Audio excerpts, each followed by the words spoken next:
Okay, you guys, for those of you guys that know me, you know I love playing with fire. It's part of what made me a good firefighter. I love being out in the forest and I love making fires. If you watch YouTube, you can find many numbers of ways of making fires. You can find people making fires using a water bottle they found washed up somewhere or something and focusing the light energy out of that as a magnifier. Using a beer can that they polished and used the concave section of it to focus sun. I've seen people using a piece of quartz and a steel or another rock and sparking to try to make fire. None of these methods are actually reliable where I'm at. Where I'm at is out in the Great Bear Rainforest, and there's very few methods out here that are reliable. The reason why is we have anywhere from 80 to 150 inches of rain every year. It's extremely wet. We have, the area I'm in right now is called the fog belt. All year long we have sea fog rolling in, keeps everything wet, everything damp, makes it hard to light fires.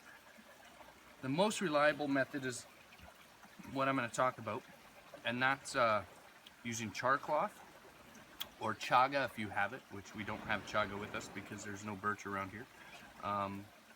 And a Swedish fire steel or a lighter. Even if the lighter's dead, it'll still create spark, and all we need is a small spark. If you go out into this area of the world without a Swedish fire steel, without a knife, a small hatchet or an axe, if you're trekking out here this far into the woods or even a short distance in the woods without these supplies, you're asking for a lot of trouble. Easiest way to make char cloth I found is you can take a t-shirt or anything that's 100% cotton. I like using a white t-shirt. This is an old white t-shirt, and cutting it into small pieces. And I take those small pieces, and this is something that you can do. You can cut the bottom off 2 beer cans and press them together to make a small can out of it, poke a hole in it. Or what I found is this little metal can actually has a lid, and poke a small hole in the top of it and put it on the coals of a fire. And it takes about 15 minutes. You'll see smoke coming out of your hole if you watch it closely, and a lot of smoke will come out of that. And what's happening inside there is your white t-shirt, cotton t-shirt, is charring. And when you open up your can after it's cooled, you've taken it off the coals, you've let it cool down. Don't use your hands to do that because obviously it's going to burn you. But use a couple sticks, take it off the fire. When you open up your can, what you're going to find is that your white t-shirt, excuse my hands, are a bit cut up right now from playing around in the woods. Your white t-shirt has turned into black char cloth. Now this char cloth, for me, has been the most reliable method of lighting fire anywhere. Chaga is very reliable, but it's hard to find, and it's more valued in making tea and nutritional values than making fires, although you can make fires with it. So we're going to use the fire cloth, and we're going to get rid of the lighter, and we're going to use the fire steel. And the other thing we're going to do out here in the forest, in this area of the world, we have many species of trees. We have the Great Sitka spruce, one of our most majestic trees. We have massive cedars, red cedars, which you'll find fallen all throughout the forest. They have a shallow root base, and the high winds here tend to blow them over fairly easily.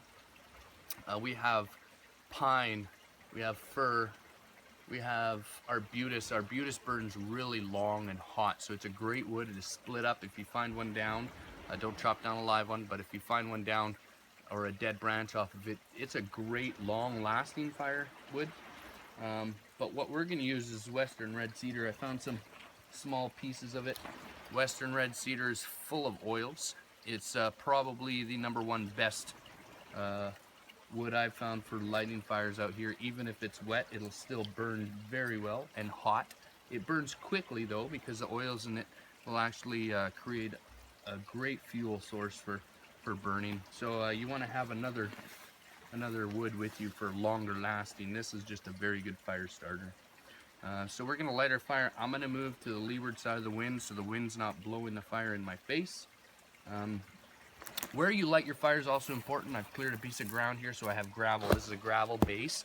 It's not a sponge base. You're not gonna build a fire up underneath a tree for whatever reason and burn our forest down.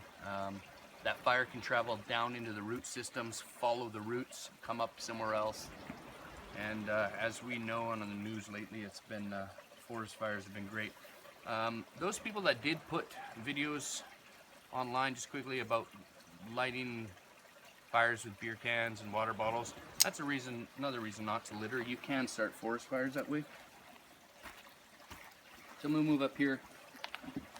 We need 3 things to build our fire. We need heat, fuel, and oxygen. We obviously have plenty of oxygen. I have my fuel laid out here. We need heat. If I build my fire directly on the ground, I can inhibit the heat by drawing moisture from the ground. So I'm actually going to take some of my larger firewood, and I'm going to build a small base first for my fire, so I'm not setting it directly on the ground, which can draw moisture up into my fire. So I'm just going to build a small base here. This is my tinder that I'm going to use as my tinder bundle. It's cedar that I've taken, chopped a few pieces up for kindling with my axe, and then I took my knife and carefully away from myself peeled off tinder. This tinder is full of oil. It's going to make an excellent fuel source. Actually, an Aboriginal man that I knew when I was young would peel his kindling like this, and he would set those on the fire just like that, and it goes up really fast. But that's what I'm going to use for my tinder. I peeled it like this, rip it off, make a tinder bundle out of it. And I'm going to show you how well this char cloth works. What I'm going to do is I'm going to take my tinder bundle here, and I'm just going to take my char cloth, I'm going to set it into my tinder bundle like this. And char cloth will smolder for a long time and generally takes a spark immediately. Swedish fire steel, by the way, just in case you didn't know, the reason that I prefer this amongst anything is if you throw it in the water, pull it out of the water, say you fell in a creek or something, or it's pouring rain like it was earlier this morning, this will still spark wet. It doesn't matter. Unlike a lighter or matches, this is going to create a spark regardless of anything. So we're just going to take that, we're going to create a spark onto our char cloth.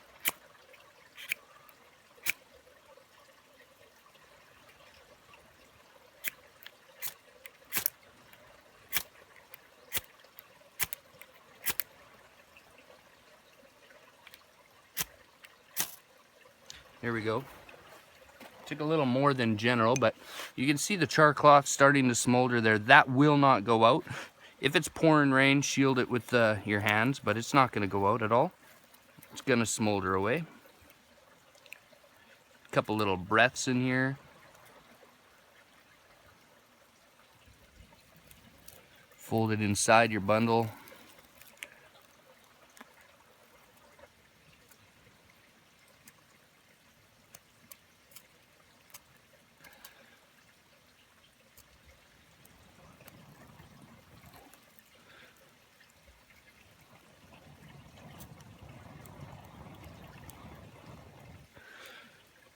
There we go.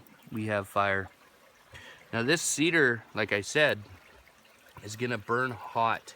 However, you don't want to waste time, and it's gonna burn fast. So what we're gonna do right away is we're gonna start building up our fire.